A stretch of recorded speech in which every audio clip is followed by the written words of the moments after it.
গভীর রজনীতে আল্লাহর নবী বিশ্ব নবী রাহমাতুল লিল আলামিন হুজরা শরীফ থেকে প্রচন্ড শীতের মধ্যে বের হয়েছেন। এমনি তাকায়া দেখে একজন বাঁকা হইয়া দাঁড়াইছে, সোজা হইয়া দাঁড়াতে পারে না, কাপড় এইভাবে ধরে রেখেছে। দাঁড়ায় বলেন আসসালাতু ওয়াসসালামু আলাইকা ইয়া রাসূলুল্লাহ।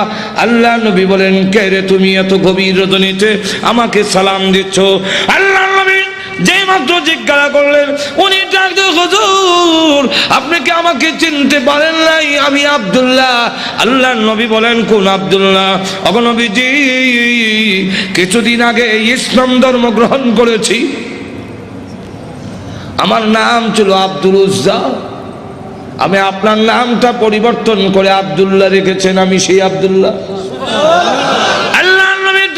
বলেন, আমার আব্দুল্লাহ তো ধনী বাপ চাচা, তার বাপ চাচা ধনী ব্যবসায়ীর ছেলে, সকাল বিকাল কাপড় পরিবর্তন করে আসতো।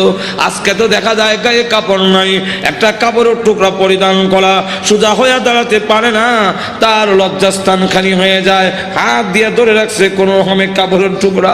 আল্লাহর নবী বলেন, আমার আব্দুল্লাহর এই অবস্থা কেন? শীতের মধ্যে তরতর করে কাঁপতেছে, কিন্তু কোনো কথা বলে না, কোনো ডাক দেয় না। নবী গো, অপেক্ষায় বসে আছি, কোন সময় আপনি বের হবেন?